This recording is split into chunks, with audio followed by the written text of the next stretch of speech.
In the vast Pacific, victory depended not just on battles won, but on a relentless, invisible war fought against distance itself. It was a war of logistics, a colossal effort to move mountains of supplies across an endless ocean, from one tiny island speck to the next. This is the story of how that monumental challenge was met, the story of the supply lines that fueled the Allied island hopping campaign and ultimately decided the fate of the war in the Pacific.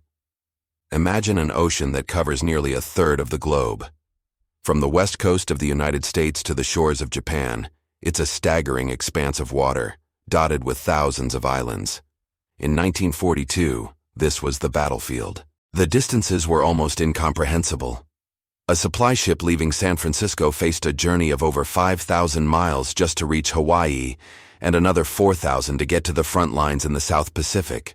Every rifle, every bullet, every can of beans, every drop of fuel had to traverse these immense, unforgiving distances. The lifeline of the entire Allied effort was the U.S. Navy. Their primary mission, beyond engaging the enemy fleet, was to secure these vital sea lanes.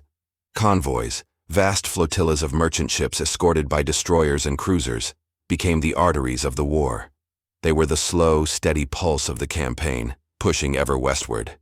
But these convoys were constantly hunted.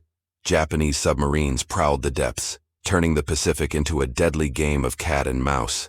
Every successful crossing was a victory in itself, a testament to the courage of the merchant mariners and the vigilance of their naval protectors. But simply getting supplies to an island wasn't enough.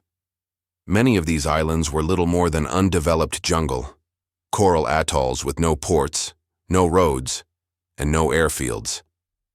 You couldn't just unload a ship. This is where a legendary group of builders came in, the Seabees.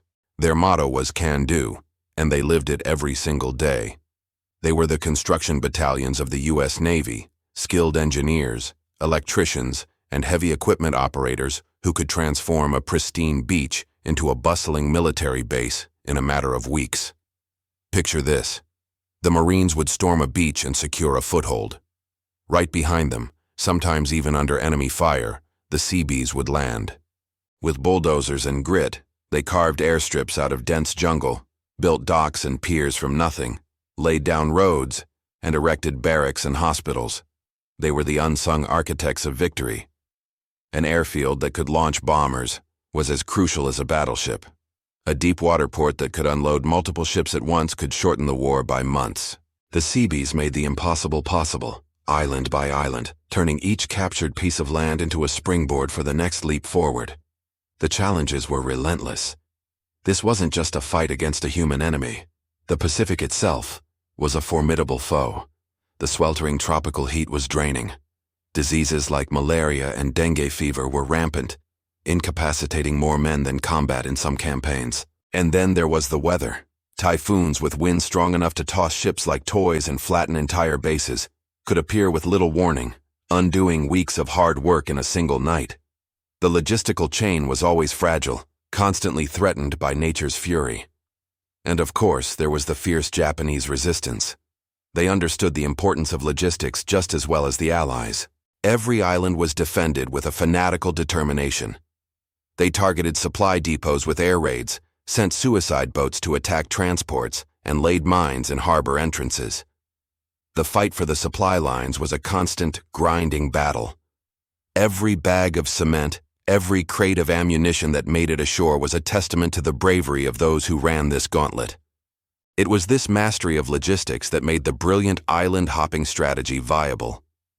The plan, conceived by strategists like Admiral Nimitz and General MacArthur, was to bypass heavily fortified Japanese strongholds and instead seize more lightly defended but strategically vital islands.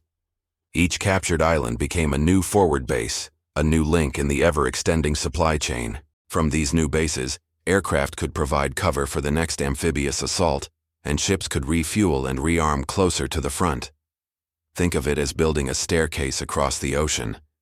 Each island was a step. The Seabees built the step, the Navy and Merchant Marines supplied it, and the Army and Marines used it to climb to the next level. This relentless, step-by-step advance put constant pressure on Japan, cutting off their own garrisons and slowly strangling their ability to wage war. The Japanese forces on bypassed islands like Truk or Rabaul were left to wither on the vine. Isolated and impotent, their supply lines severed. The sheer scale of the operation is hard to fathom. By the end of the war, the logistics network in the Pacific was the largest and most complex military-industrial enterprise in history. It involved millions of people, thousands of ships, and a constant flow of material that defied imagination.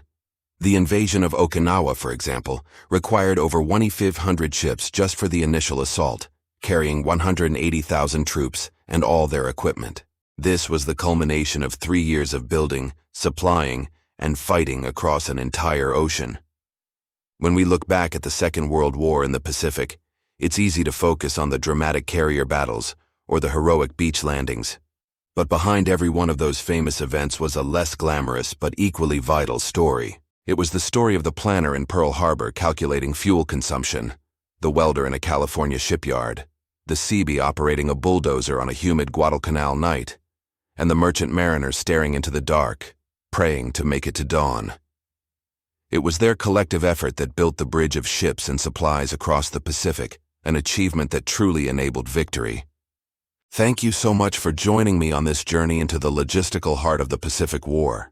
If you found this story as fascinating as I do, please consider liking this video and subscribing to the channel for more deep dives into the hidden histories that shaped our world. We'll see you in the next one.